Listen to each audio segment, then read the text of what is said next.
안녕하세요. 오방아 창조입니다. 갑자기 배경이 바뀌었죠? 예, 여기 바닷가입니다. 저녁에 석양을 영상에 담으려고 하는데 10분 사이에 바로 지더라고요. 그래서 물이 빠진 물 빠진 데까지 제가 내려와서 이렇게 영상을 담았어요.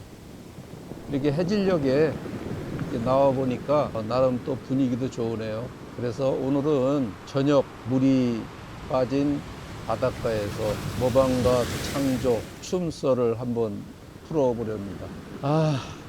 오늘의 주제는 그렇게 밝은 내용은 아닙니다. 한마디로 말씀드려서 요새 학원이 힘들죠? 예, 당연히 힘들죠. 어렵습니다. 우리 원장님들 새끼 편안하게 걱정 없이 밥 먹기가 힘들 것입니다. 저는 누구보다도 그 심정을 제가 피부로 느끼고 있습니다. 제가 과거 얘기를 안 할 수가 없더라고요. 그래서 오늘은 해질녘, 해가 진 석양이 이렇게 진 바닷가에서 분위기도 잡고 한번 말씀을 드리려고 합니다. 과거 얘기를 하려고 그러니까 가슴이 좀 뭉클해요. 당연히 사연이 없는 사람들이 어디 있겠습니까마는 저도 아픈 사연이 많습니다. 제가 20대 어린 나이에 사업을 좀 일찍 했습니다. 그리고 또 그게 80년대죠. 그 시절에 저는 컴퓨터를 만졌습니다. 그 시절에는 개인용 컴퓨터가 없을 때입니다. 제가 기술계 학원을 했었습니다. 구체적으로 밝히진 않겠지만은 전산 쪽에도 관련이 있고 또 통신 쪽에도 관련이 있는 직종입니다. 제가 20대 때 학원에서 횟수로는 6년 정도 강단에 섰었죠. 기술계에서 저도 선생님으로 활동을 했었습니다. 원래 저는 어릴 때부터의 꿈이 큰 꿈은 아니었었고 학교 선생님이 제 꿈이었습니다. 그래서 저는 제 졸업장에는 항시 장래 희망의 직업을 적으라 하면은 제 직업이 교사였던 겁니다. 그러나 교사의 꿈은 이루지를 못했죠. 그래서 제가 작은 기술계 학원을 맡아서 운영을 할 때 제 작은 소망은 조금 잃었었죠. 교사의 꿈을 잠시 가지고 있었으니까. 그러나 그것은 영화 같은 얘기죠. 현실은 냉엄했습니다. 왜냐, 기술계 학원도 혼자 여러 전자라든가 법규라든가 영어라든가 또는 거기에 관련한 모든 기술 시험에 관련되는 지금은 자격증이 위탁되어 있지만 그때 당시는 검정관리공단이 있었습니다. 국가고시. 그러다 보니까 과목마다 선생님이 있었어요. 통상 기술계 학원이라도 최소 2명 또는 선생님이 3명, 4명씩 있었습니다. 그러면은 학원이라는 성격은요, 댄스 학원이나 기술계 학원이나 똑같아요. 업종만 다를 뿐입니다. 기술계 학원도 사설강습법에 의해서 실습실과 교육실 또 남녀 화장실 이런 어떤 사설강습소 규정에 다 저촉을 받습니다. 강의실은 10평 이상, 실습실은 20평 이상, 사무실은 3평 이상, 남녀 화장실 구별되어 있고 정기적으로 또 감독도 나오죠. 그것도 직원들도 있죠. 그러다 보니까 이것을 운영하려면은 댄스하고는 진짜 속된 말로 춤만 가르치면 되잖아요. 근데 기술계하고는 안 그래요. 학생도 모집을 해서 일정 기간 교육을 하고 자격증을 딴 사람들은 취직도 또 시켜줘야 돼요. 그때 당시 상고를 나온 또 여자 상업학교를 나온 사람들이 주로 많이 기술계 학원에서 공부를 많이 했습니다. 그래서 자격증을 따면은 취직을 시켜주기 위해서 또 관공서라든가 민간인 기업에 또 많이 또 보이지 않는 또 로비도 해야 돼요. 자격증을 가져서 취직을 시켜주기 위해서 또 많이 다녀야 됩니다. 그것도 하나의 비즈니스니까요.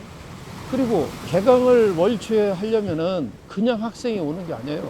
여러분들은 지금은 인터넷 매체가 잘 돼서 유튜브를 통해서 또는 타 포털 사이트를 통해서 홍보를 하지만은 그때 당시는 그런 시스템이 없었어요. 전화도 일반 전화 놓기도 어려웠을 때이죠. 그래서 그때 학생 모집을 어떻게 했냐면은 직접 모터사이클을 하나 사가지고 그 신문지 반쪽짜리를 인쇄소에서 수강생 모집 안내장을 만들어서 오토바이에 풀통을 놓고 붓을 들고 영화 벽보지 붙이듯이 직접 나갔어요. 주말에는 워라벨이 어디 있습니까? 주말에는 그 외곽 지역을 돌면서 동네 입구 또는 마을 회관 또는 시내는 주로 시내버스가 정차하는 그런 전봇대에다 직접 영화 포스터 바르듯 직접 붙이러 다녔어요. 제가 지금 다 했어요. 그 시절에도 저는 영화 벽보를 그 붙이는데 전문가입니다. 오토바이를 타고 그 시내 또는 주변을 전부 다 아침에 나가서 저녁 때까지 한 일주일을 벽보를 붙이러 다닙니다. 워라벨이 어디 있습니까? 우리 댄스 선생님들은 주말이면 그래도 무도장에 와서 자기 춤을 추지 않습니까? 사업을 하는 기술계 학원에는 그런 것도 없어요. 네가 죽느냐 내가 죽느냐 경쟁하는 학원이 밟고 올라서야 됩니다. 그 정도로 경쟁이 엄청났습니다. 먹고 사는 전쟁이니까요. 그래서 그렇게 해서 밤늦게까지 하다가 11시 반쯤인가 11시 50분쯤에 남의 벽을 붙이다 순찰 중인 파출소 직원한테 붙잡혀 갖고 제가 혹시 밤에 그때 당시는 그 중앙정보부가 있을 당시니까 이게 불운전단을 붙이는 줄 알고 제가 주민등록증도 뺏기고 모두 뺏겨서 그 다음날 파출소로 오라 해갖고 파출소 가서요 조서 쓰고 참고인 조서 쓰고 담배 한 보로 주고 제가 나왔습니다. 그때 당시도 먹고 살기 위해서 그렇게 힘든 생활을 했었죠. 그래서 이제 매월 개강일 되면은 학생이 꽉 차면은 통상 한 3개월에서 6개월까지는 학생들을 그 교육기간이 정해져 있기 때문에 자격증을 보기 위해서는 6개월에 한 번씩 자격시험을 보니까 6개월 정도는 학생들이 수강을 했었죠. 꽉 차면은 개강일 날 제가 첫 강의를 합니다. 그때 당시 제가 강의한 게 전산학 개론을 강의했습니다. 그래서 그때 애플 컴퓨터, 그때 그게 하나의 이제 그때 당시도 그것을 강의하고 그랬죠. 개인용 컴퓨터 또 대형 컴퓨터의 주 기종은 백스백이었죠. 그래서 IBM에서 나오는 컴퓨터도 제가 직접 강의를 하고 그랬어요. 대형 컴퓨터 쪽에. 그런데 그래서 이제 강의실이 꽉 차면 이제는 한 3개월은 마음을 놓을 수가 있어요. 그 학생들이 또 유지가 되고 중간에 계속 또 들어오니까. 그런데 개강하는 날 있죠? 반밖에 안 차잖아요. 피가 말라요. 왜? 당장 선생님들 급여, 그리고 경상비, 월세, 관리비, 밥값, 뭐 이거는 감당 안 돼요. 그러면은 선생님들이야 열심히 강의를 해주면 되지만은 그것을 책임지고 있는 원장은 정말 힘들어요. 피가 마릅니다. 피가 말라. 그래서 돈이 모자르면 어떡합니까? 어디 가서 돈을 좀 해와야 돼요. 그럼 돈이 뭐 누가 줍니까? 그때 당시에는 신용금고죠. 신용금고에서 대출을 받거나 아니면 사채를 썼어요. 그 정도로 그때 당시도 치열했습니다. 잘 되는 학원은 잘 되고 저도 해서 돈도 벌기도 했어요. 그래서 그때 당시 조그만 집도 사기도 했었습니다. 그러나 또 내리막길을 걸을 때는 정말 힘듭니다. 그래서 지금의 그 댄스 학원도 하나의 무도 사업이죠. 비즈니스입니다. 그것도 무도 사업이죠. 하나의 그것도 무도 사업이죠. 무형의 자산을 자기가 팔아가지고 그것을 재화로 바꿔놓은 거죠. 춤을 가리키는 거죠. 그래서 굳이 춤을 가리키는 업종도 하나의 비즈니스 사업입니다. 그래서 제가 선생님들의 힘든 상황을 어느 누구보다 제가 뼈저리게 느끼고 있습니다. 그래서 제가 카페를 맡아가지고 운영을 할 때 제가 선생님들을 모셔다가 시연을 하고 영상을 찍어서 홍보하는 것도 아마 제가 제일 먼저 그렇게 했을 거예요. 왜? 그 심정을 알기 때문에 오셔가지고 영상을 찍어라. 찍어서 학원 홍보를 해라. 그래 학생이 오지 않느냐. 그래서 제가 적극적으로 선생님을 모셔다가 홍보 영상을 찍기도 했어요. 아마 그 시절에 항상 셋째 주의 정문은 모든 단체라든가 카페에서 셋째 주는 피해서 정모를 할 정도로 우리 카페가 굉장히 활성화가 됐었습니다. 그것은 제가 뭐 선생님들한테 어떤 상업적인 그 의도로 접근한 것이 아니라 정말로 학원은 학생을 모집하기가 힘들기 때문에 시연이라도 해서 학생을 모집하라는 뜻에서 제가 봉사하는 마음으로 했던 거죠. 그래서 지금도 굉장히 힘든 것은 사실이에요. 그리고 이 학원 사업도 고정 거래처가 있거나 제조업처럼 고정적으로 물량을 받아서 이유는 박하지만은 그래도 한 달 내내 경상비 내고 직원들 월급 주고 이렇게 돌아갈 수가 있는데 이 학원 사업은 절대 안 그래요. 어느 날은 학생이 넘치다 어느 날 물 빠져나가듯이 싹 빠지면은 참 난감합니다. 고정적인 수입 창출이 안 된다는 거죠. 그러다 보니까 거기서 생기는 부작용도 많이 생길 수가 있다는 거죠. 굉장히 힘들죠. 그러면은 힘들다고 주저앉을 수 있을까요? 저는 반은 원장님 편이고 반은 매니아 편입니다. 그래서 어떨 때는 매니아의 입장에서도 바라보기도 하고 원장님 입장에서 바라보기도 합니다. 그런데 당장 매니아 입장은 의식주 해결을 자기가 가지고 있는 어떠한 달란트를 이용해서 먹고 살지 않습니까? 장사를 하는 사람, 그 중에서 옷장사 하는 사람, 뭐 과일 도매를 파걸거나 아니면 슈퍼를 하거나 아니면 뭐 자재 납품을 하는 사람이거나 아니면 공장을 운영하는 사람이거나 아니면 직장 생활을 하는 사람이거나 모두 어떻든 한 달에 무언가를 자기가 수입원이 생길 수 있는 배경을 두고 여러분들이 댄스 취미 생활을 하고 있지 않습니까? 그러나 선생님 입장에서는 고정 수입원이 없지 않습니까? 학생이 들어와서 학생이 내는 정말 피 같은 돈을 받아가지고 학원을 운영을 하다 보니까 풍족한 생활을 할 수가 없고 항시 배고픈 생활을 하게 될 수밖에 없죠. 학원에서 돈 벌었다는 사람 제가 딱 한 사람 봤어요. 한 사람. 익산에 계시는 한 분이 땅 샀다는 얘기는 들었어요. 그러나 학원은요, 사업이면서도 예술인의 길입니다. 댄스 사업을 해서 돈 벌려고 하는 것은 넌센스죠. 솔직한 얘기로 세 끼 밥 먹으면 참 잘 되는 겁니다. 그리고 그 예술이라는 길은 배고픔을 알고 그 길로 뛰어들어야지 그 예술의 길에 들려서 자기 팔자를 고친다고 생각한다면 그건 정말 유행을 바라는 거죠. 차라리 복권을 사세요. 제가 얘기했는데 복권을 사세요. 예술의 길은 허리띠를 졸라매고 평생 그 길을 가야 됩니다. 그렇게 각오가 된 댄스 사업을 하신다면은 정말 재미나고 멋진 인생을 살 수 있다고 생각해요. 쉽지 않은 길이겠죠. 배고픔의 길을 평생을 가야 된다는 사실. 행운이라는 건 없습니다. 그리고 예술가의 길, 화가, 음악가, 뭐 나름 방송에 출연해서 뭐 대중적인 인지도를 얻으면은 뭐 우리가 생각할 수 없는 엄청난 부가 보장되지만 그 사람들이 1%가 될 것 같습니까? 제가 볼 때는 1%도 안 돼요. 마지막에는 그 유명한 사람들도 스스로 외로움에 고독사로도 스스로 목숨을 끊는 사람들도 많지 않습니까? 저도 댄스 쪽에 이렇게 인생을 살아왔지만은 우리 원장님들도 정말 힘들게 가시는 분들이 거의 다라고 해도 과언이 아닐 것입니다.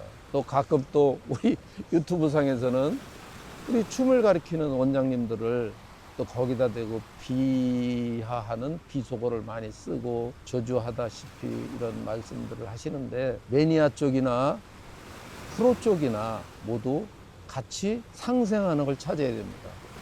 속된 말로 좀 죄송한 얘기지만 학원은 다 없어지고 매니아만 있어도 된다는 얘기를 가끔 저는 또 듣습니다. 오죽이나 다 그런 또 말씀을 하시겠습니까? 제가 이해를 하면서도 그런 말씀은 조금 자제하는 게 좋지 않겠느냐 이런 생각을 갖습니다. 이해를 매니아 쪽에서는 원장님 쪽을 이해하려고 또 해야 되고 또 원장님들 쪽에서는 매니아님들을 이해하려고 노력해야 될 것 같습니다. 저는 뭐 양쪽 다 크게 할 말이 없는 사람입니다만은 저도 나름대로 최선을 다한 사람이에요. 뭐 저는 저 변명을 안 하겠습니다. 그렇지만은 오늘의 주제는 우리 원장님들이 지금 어려운 상태를 제가 읍소를 하면서도 한번 제 생각을 한번 말씀드리는 겁니다. 학생이 없다고 춤을 탓하지 마세요. 춤을 탓하는 거는 남 탓이나 똑같아요. 어떤 춤이 와도 지금 어려운 상황은 똑같이 어렵습니다. 엇박이요? 엇박이 없어져도 참 무책임한 얘기지만 다른 춤이 온다고 해서 엄청난 부가 보장됐습니까? 아닙니다. 저도 엇박 춤은 이제 제 춤이 아니에요. 그냥 리듬 댄스예요, 이제는. 그냥 전국에 모든 사람들이 학원에 오면은, 예, 저 리듬 댄스 배우러 왔습니다. 요새 무슨 춤입니까? 그럼 원장님이, 예, 요새는 이게 유행입니다 하고서 그냥 가르쳐요. 제가 아까 이 방송하기 전에 딴따라 아우하고 통화를 했어요. 야, 이제는 이거 엇박이라고 그러는 것 자체도 넌센스다. 테크노 엇박도 이미 그냥 리듬 댄스인데, 야, 그냥 리듬 댄스를 하는 게 어떠냐. 굳이 엇박이라는 말을 쓸 이제는 이유도 없다. 이제는 이건 내 춤이 아니다. 내 손을 떠난 춤이다. 내가 발로만 원장님의 모임을 통해서 시연 영상을 보고 제가 깨달았습니다. 이제는 원장님들의 스스로 노력에 의해서 원장님들이 춤이다. 이제는 내가 말이 그냥 개발이라는 명분이 있을 뿐이지 이제 제 춤이 아니에요. 가끔 모창을 개모창, 남창 막 그러시는데 상관없어요. 이미 제 춤은 이미 떠났습니다. 그래서 저는 딴따라 아우한테 그랬어요. 야, 너하고 나하고 이제 엇박, 테크노 엇박 쓰는 것도 넌센스다. 그냥 리듬 댄스로 하자. 리듬 댄스로. 그래야지만 이것이 전국의 국민 댄스로 그냥 롱런을 할 수 있다. 그리고 계속 업그레이드 시키자. 우리가 거기에 베이징만 바꾸지 않는다면 너하고 나하고 목숨 걸고 홍보를 하자. 제가 그랬습니다. 그래서 딴따라도 아우도 흔쾌히 예, 형님 맞는 말씀이에요. 저도 춤 바꾸면 절대 영상 이제 찍을 의사도 없고 나는 절대로 찍을 수가 없다. 둘이 그런 얘기까지 했습니다. 좀 말이 좀 이상하게 흘러갔는데 하여튼 원장님들이 지금 스스로 노력을 하셔야 됩니다. 제가 그래죠. 학생 안 온다고 춤 탓하지 말고 남 탓하지 마세요. 다 내 탓입니다. 이렇게 힘든 상황에서도 잘 되는 학원도 있어요. 거기에는 이유가 있습니다. 그 원장님들이 엄청난 피눈물 나는 노력을 합니다. 저는 불어넣어서 좋은 학원에 위치해서 홍시가 떨어질 때를 기다리지 말라고 합니다. 홍시가 떨어지기 전에 먼저 가서 그 홍시를 따오라고 합니다. 앉아서 기다리지 말고 어떻든 남 탓하지 말고 춤 탓하지 말고 스스로 노력하라. 그 노력하는 방법은 업그레이드하는 방법이에요. 계속적으로 지속적으로 하셔야 됩니다. 그 길만이 내가 살 수 있는 길이고 내가 하는 일에 목숨을 걸어야 됩니다. 학원을 하는 댄스 학원도 적당히 취미생활을 하다 안 되면 접으면 되지. 그런 학원은요 100%가 아니라 1000% 문 닫아야 돼요. 그렇게 하지 않아도 닫을까 말까 하는 상황이 이렇게 어려운 상황인데 이건 춤만이 아니라 전 세계가 똑같은 현상이에요. 그래서 제가 드리고 싶은 얘기는 이 얘기입니다. 자기가 하는 일에 목숨을 걸어라. 그 목숨을 걸어라 해서 목을 따라는 게 아닙니다. 그 정도로 마음과 몸으로 목숨을 걸 정도로 한 곳에 모든 걸 던지라는 겁니다. 적당히 취미생활을 하다가 적당히 학생 오면 그건 99% 모두 망합니다. 절대 안 됩니다. 저도 아는 경험을 했던 사람이에요. 제가 학원의 마지막에 문 닫을 때는 학원이 참 힘들었어요. 그래서 사채를 좀 썼습니다. 사채가 얼마나 무서운지 아십니까? 그 도저히 갚을 방법이 없더라고. 이자도 선생님 월급도 못 주는 판인데. 그래서 그때 당시는 명절이 양력절이었죠. 1월 1일 날. 그래서 가족들이 모여서 1월 1일 날 본가에서 제사를 지내기 위해서 제상을 차리고 있는데 사채업자가 오더라고요. 1월 1일 아침에. 그래서 저는 어떻게 오셨냐 하니까 뭐 이렇게 돈을 쓰지 않았냐. 누구를 보냈더라고요. 사채업자를. 그래서 아마 지금 얘기하면 신용정부에 미수금 받으러 오는 사람들인 것 같습니다. 그래서 집에 2명이 와서 앉더니 아버님이 누구냐 그랬더니 어떻게 신정날 이렇게 오셨습니까? 그러니까 아버님, 아드님이 돈을 쓰셨는데 돈을 안 갚으셔서 저희들도 어쩔 수 없이 이렇게 오늘 왔습니다. 돈 좀 주세요. 그러더라고요. 얼마나 기가 막혀요. 어머니는 옆에서 물끄러미 큰아들을 바라보고 아버지는 한숨을 푹 쉬고 그렇다고 사채업자가 와서 목소리 높이는 것도 아니고 그냥 아드님이 돈 썼으니까 어떻게 해요. 아버님, 어머님을 만날 수 있는 거는 이날밖에 없으니까 어떻게 날짜라도 약속을 하세요. 하더라고요. 이거 얼마나 기가 막혀요. 여러분 그런 경험 해보셨습니까? 그래서 저는 아버님이 알았습니다. 제가 이달 말일 다시 만나요. 준비해드리겠습니다. 야, 그거 기가 막히더라고요. 싸울 수도 없고. 가더라고요. 그러니까 아버님 믿고 그때까지 기다리겠습니다. 그리고 참 제가 고개를 못 들겠더라고요. 젊은 어린 나이에 20대지만은 참 쥐구멍이라도 들어가고 싶더라고요. 나중에 아버님이 방자 그때 끊는 게 있어요. 방자 수표식으로. 이거 개인 어음이나 마찬가지죠. 그걸 끊어서 박봉 속에 갚아주셨어요.